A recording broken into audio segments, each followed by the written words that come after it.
We have Professor Abiola Owosika-Fakpetu. Thank you so very much for joining us on Nigeria 2015. Thank you for having me. And right in our Abuja studios, we have Professor Femi Odekunle, who is a criminologist. And well, I do hope we'll be seeing him pretty soon via Skype live on this particular one.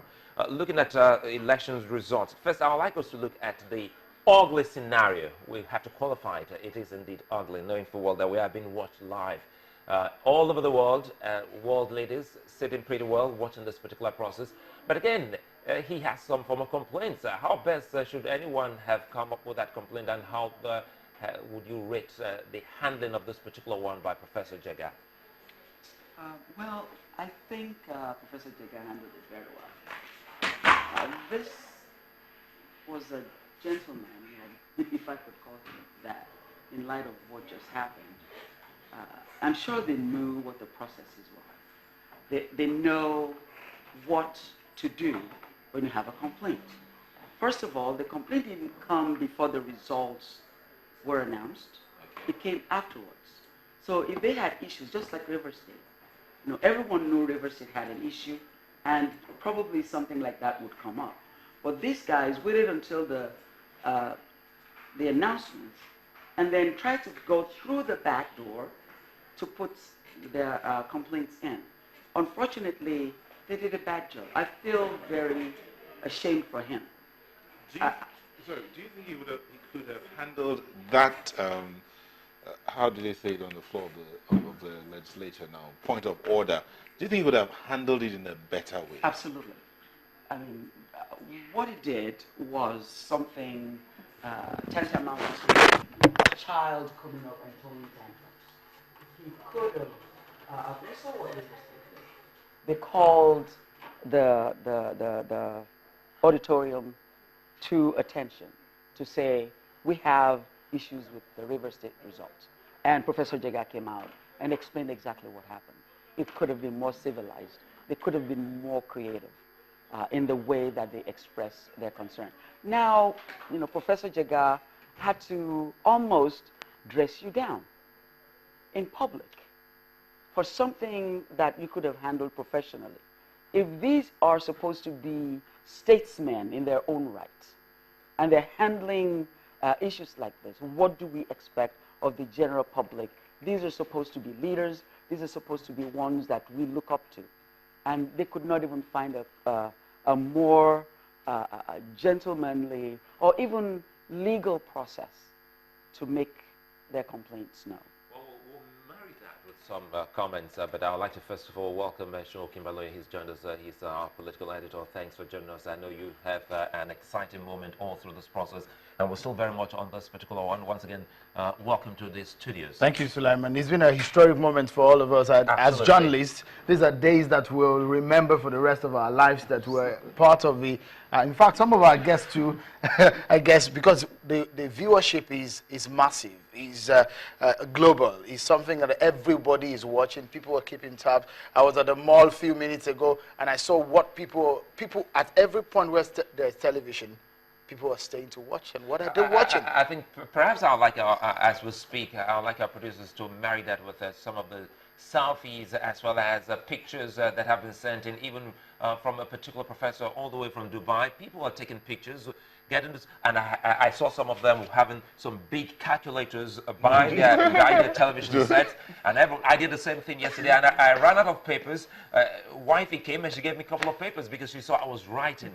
I really don't want anyone to tell me about this result. I wish I could read an email to you. Go ahead, by all means. Someone sent an email to me saying yesterday, Azerbaijan or somewhere, and he said Nigerians in that community, they came to his home, and they were watching Channels television, and we made them felt like they were actually in Nigeria. You're talking about Azerbaijan. Talk about Australia.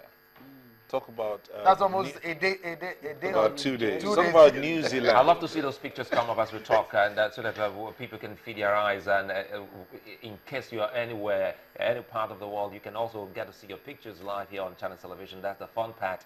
Don't forget that there is a do-it-yourself thing once you have any of the mobile devices, and you can pretty just go ahead and download it there from the Apple Store or from the market and get it working for you. And I was actually going to look at these other email Professor, I wish to get quickly, this one is saying that, well, for now, we have a sigh of relief. He's whistling, saying this from a series with a whistle will let off some steam of the disruption with a comic relief from our collation professor from River State who had everything to say apart from the results. I think what comes to mind here, I thought that there must be some kind of seriousness, even though we'll have to spice it with some comic relief. Knowing full well that Rivers is one of the contentious states, what ran through your mind when we had all of that episode with Professor John Otu? Yes, I was looking at that and I was thinking, wow, this guy is ruining the record, because all through yesterday, I saw all these professors come up with, dignity and stand up there with all seriousness, because this is serious business, and produce their results and present their results, and I felt proud of the status as a professor too. Because as a professor myself, I felt proud of my colleagues, if I could call them that. I felt proud of Nigerian academics, and then for him to come up and just make a joke of it. This is not the time to start your comic show. I'm sorry. This is River State. We have, and maybe his goal was to sort of play it down so that nobody would be upset. But I don't think that would quell anything if anything was going to happen. I think this is supposed to be a dignified situation. He should have gone up there and presented it with dignity. More so that now Nigerians just talking about what has occurred a while ago, we try to remind ourselves of the true personalities that have been mentioned there on live television, so to speak.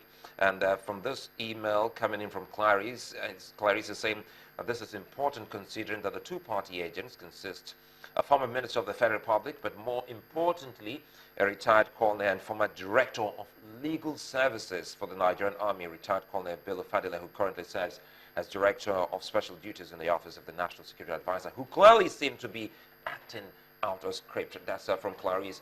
The thing is, now I'm bringing the legal aspect here. He's a lawyer, and since the Professor Jiga has said, well, I have already briefed him on the line of communication to take the process, to go about it, and he simply replied by saying, okay, why would anyone go with this on live television? Were they thinking that this could actually change the whole process and prevent the nation from listening to this? I think these guys should know better, by virtue of who they are, by virtue of the positions that they have held. They should not have behaved the way they did. If they woke up this morning and thought about what is this going to look like on TV, what is this going to look like in the newspapers, I'm sure they would have changed their minds in the tactics that they used.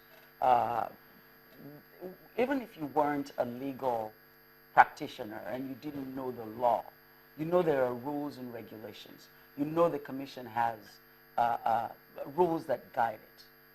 I would take the time to read the regulation and see how it affects my complaints, and I would seek to go the right path. But I guess they think they're running out of time, and they just want to do something to maybe disrupt the process, incite the people, get everyone upset.